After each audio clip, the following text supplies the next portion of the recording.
May mga bata talagang ayaw kumain ng gulay kahit anong pilit mo eh. Hindi mo mapapakain. Ganun po talaga kapag maliit pa lang hindi nyo si nanay, no? Pero hindi pa po huli ang lahat. Bali, yung anak ko po eh, ayaw din kumain ng gulay. 13 years old na. Namimili pa po ng kinakain. Kadalasan hotdog, mga processed food. Naku, mali naman po yung mga kagilas. Hindi tayo papayag ng ganun. Kaya, gagawan po natin ng paraan. Yan. Meron po tayong 2 pirasong cauliflower. Yan. Bali, yan. Hihiwain po natin ng maliliit. Kumbaga, 1 bite lang. Ganito po. Ayan, matapos nating hiwain, huhugasan po natin mabuti.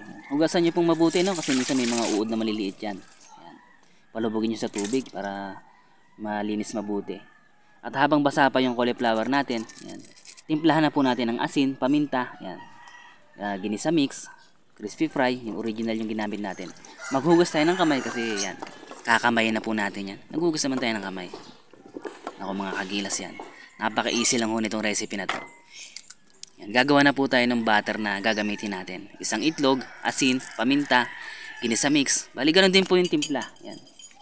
Haluin lang po natin. Tapos itutubigan natin pa konti-konti. Yan mamaya. Lagyan din natin konting crispy fry, no? Yan. Tapos 1 cup po ng harina. 1 cup lang ho. Tapos sa pagtutubig naman, unti-unti lang. Hanggang sa lumapot po ng ganito. Diba? Napakadali lang. Ngayon mga kagilas, hindi na tayo magsasaw-saw-saw pa, no? Yan. Direkta na yan. Ibuhos na po natin to sa ating cauliflower. Yan. Tapos i-mix natin. Hindi na po natin pahihirapin yung ating procedure. Yan.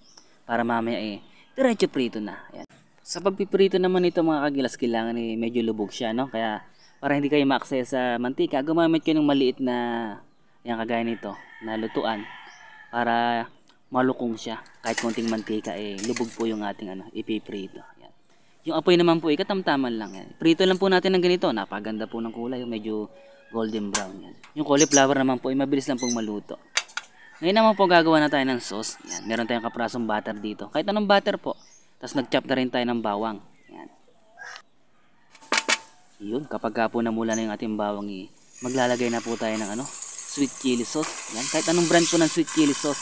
Yan, hindi na po tayo magtitimpla rito, no? Yan malasa na. Naglagay tayo ng konting tubig at palalaputin natin ng konti yan.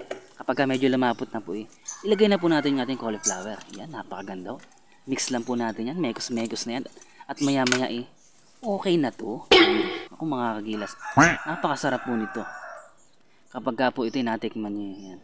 Pwedeng ulam to Pwede nyo rin lagyan ng sili, no? Para sa mga sa mga adult. Yan. Pero pagka po mga pambata medyo sweet lang ho. Yan, kagaya nito pambata version.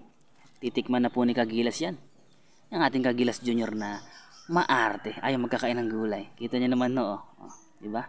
Napakain po natin ng gulay. Talaga namang hindi niya alam na yan cauliflower. Sa huli ko po sasabihin na cauliflower yan para po malaman din niya na gulay pala kinain niya. Bakit naman kung hindi natin sasabihin, no? Yan, kita nyo. Sarap na sarap po siya. Ayan. Inulam pa nga. Mga Kagilas. Ayan. Ano po.